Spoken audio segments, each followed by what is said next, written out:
Dear students, all of you are most welcome in this online teaching with the best wishes of the day. I would like to start our teaching.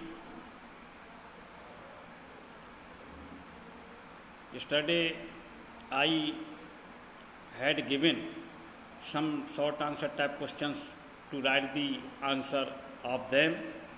I hope that you would send the solution, you would send the answers of the questions that were given yesterday. Let us go further. I shall try to explain the short answer type questions. Next question है question number 5। जैसा कि आप देख रहे हैं, register maintain करना है, questions लिखने हैं। मीनिंग्स के बाद दूसरा लेसन जो गर्मी में पूरा किया था उसके क्वेश्चन आंसर रह गए थे, उसको पूरा करने के बाद तीसरे लेसन जो मैंने पढ़ा दिया है उसकी भी क्वेश्चन आंसर्स करवाए जाएंगे इसके बाद।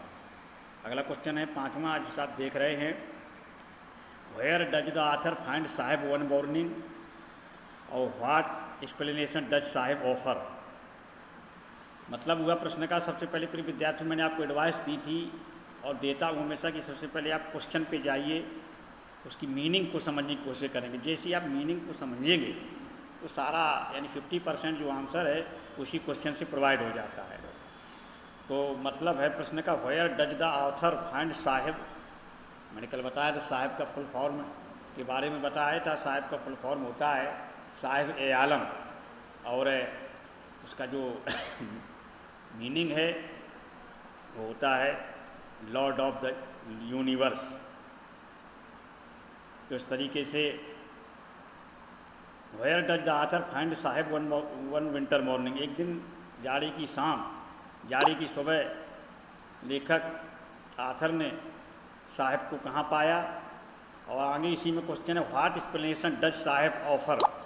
तो क्या एक्सप्लेनेशन दिया साहेब को, क्या बात कह कर के ऑफ़र दिया उन्होंने, कौन सी एक्सप्लेनेशन दिया, किस बात का ऑफ़र दिया एक्सप्लेनेशन में। तो आंसर है, the author find Saheb standing by the fence gate of a neighbourhood club. Neighbourhood का एक क्लब था, उसकी चारदीवारी की गेट के पास खड़ा हुआ पाया लेखक ने साहेब को। He is watching two young men, वो दो नवयुवकों को देख रहा था, ड्रेस्ड इन वाइट, जो पहने हुए थे सफ़ेद, प्लेइंग टेनिस खेल रहे थे, सफ़ेद कपड़े पहने हुए। साहिब सेज दैट, साहिब कहते हैं कि ही लाइक्स द गेम, उनको ये गेम पसंद है, but he is content to watch it standing behind the fence. लेकिन वो ही इज कंटेंट, संतुष्ट है वो, टू वॉच देखने में, यानी चार दीवारी के पीछे से खड़े होकर देखने में उसे संतुष्टि है।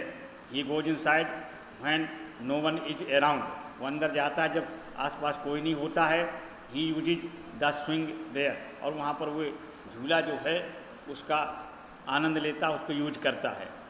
इस तरीके से ये क्वेश्चन का आंसर हुआ। अपनी विद्यार्थियों एक अच्छा आंसर कैसे देंगे किसी प्रश्न का, वो समझाने की मैं कोशिश कर रहा हूँ हिंदी करके उसकी।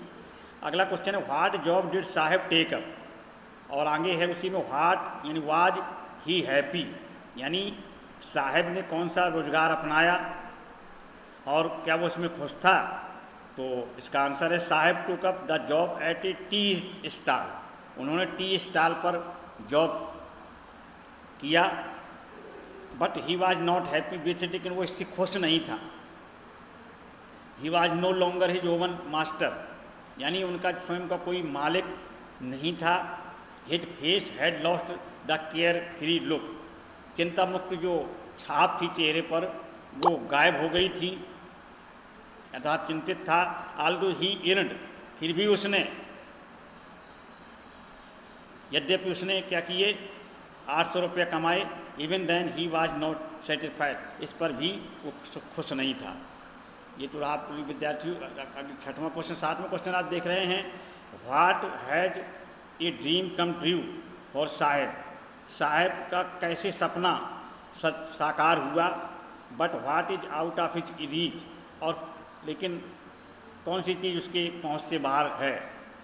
तो इसका आंसर है प्रिय विद्यार्थी, Saheb now has a regular income, यानी कुल मिलाकर के, सॉरी अगला ये बता दिया मैंने, Saheb is wearing discarded tennis shoes, discard मानो का नकार देना, त्याग देना, छोड़ देना। तो साहेब जो था वो डिस्कार्ड किए हुए जूते पहने हुए जो टेनिस के पहन रहा है। One of them has a hole in it, और उन जूतों में से किसी एक जूते में छेद है। Saheb does not bother about the hole, बिल्कुल चिंता नहीं करता उस होल के बारे में Saheb. For one who has walked barefoot, क्योंकि हर कोई जो नंगे पैरों चल चुका है, इवन शूज जूतों पर भी, with a hole is a dream come true. तो कहने का मतलब जूते पे होल होने के साथ he is a dream come true, उसका सपना साकार हो जाता है। क्योंकि हर कोई जो बिना पैरों की चलता है, वो जूते में अगर एक होल हो तो उससे कोई फ़र्क नहीं पड़ता, यही उसका सपना जो है वो सच हो जाता है, साकार हो जाता है। बट टेनिस द गेम, लेकिन जिस गेम को वो वाचिंग देख रहा है, सो इंटेंटली, बड़ी आतुरता से, तन्मयता से, is out of his reach, और वो उसकी पहुंच से बाहर था, उस टेनिस के खेल में पहुंच नहीं पाता, स्वयं अपने आप को इंक्लूड नहीं कर पाता है, उसमें इन्वॉल्व नहीं हो पाता। इस तरीके से अगला क्वेश्चन है, how does Saheb life change when he starts working at the tea stall. Saheb ने जब चाय की दुकान पर काम करना शुरू किया, कहने का मतलब हाउ डज साहेब लाइफ, कैसे साहेब का जीवन कैसे चेंज हो गया जब उसने चाय के स्टॉल पे काम करना की शुरुआत करता है, तो उसका जीवन कैसे चेंज हो जाता है। तो प्रिय विद्यार्थी, इसका आंसर है Saheb now has a regular income. Tea stall पे जब साहेब काम करने लगे, उसकी एक रेगुलर इनकम हो गई, नियमित आमदनी हो गई। He is paid 100 rupees and all his meals, उसको 800 रुपया पे किए गए और सारा उसका भोजन जो उसको दिया गया, प्रोवाइड कराया गया। 10 इस प्रकार फूड इज़ नो प्रॉब्लम, भोजन की कोई समस्या नहीं है। But his face has lost the carefree look, लेकिन उसने अपने चेहरे से जो केयर फ्री लुक थी, चिंता मुक्त जो छाप थी, वो चली गई थी। The steel canister in his hard hand, जो स्टील का कनिस्टर था, कंटेनर था उसके हाथ में, नाउ सीम्स ए बर्डन, और वो उसको अब बहुत बड़ा बोझा महसूस हो रहा था। He is no longer his own master, उनका स्वयं का कोई मालिक नहीं है। He may have to work for longer hours, उसको बहुत लंबे समय तक काम कर सकता है, मतलब करना उसको चाहिए। The helpless of doing thing at his master will makes him sad, और मास्टर की इच्छा के अनुसार, मतलब असहाय होकर के उन कार्यों को करना जो मास्टर करवाना चाहता है, इससे वो उसको दुखी कर देता है। अर्थात मास्टर की जो इच्छा है, मास्टर के द्वारा बताए गए कार्यों को करना, होपलेस होकर के, निराशा के साथ करना, उसको दुखी कर देता है। इस बात से वो दुखी हो जाता है।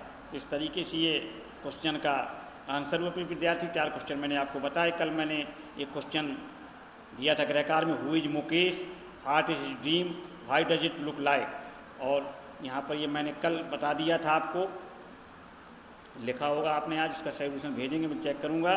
तो आज की से ऑनलाइन टीचिंग में शॉर्ट आंसर टाइप क्वेश्चन में सिर्फ इतना ही। कल इसके short answer type question finish करेंगे, और कुछ क्वेश्चन मैं आज भी गृहकार के रूप में दूंगा, उनको भी लिखना है, कल पूरा हो जाएगा। और इसके बाद आगे चलेंगे, तीसरे लेसन के क्वेश्चन पूरे कराएंगे। इसके बाद शॉर्ट होने के बाद एक लॉन्ग लिखवाएंगे हम इसका। तो आज सिर्फ इतना ही। Once again have a nice day to all of you.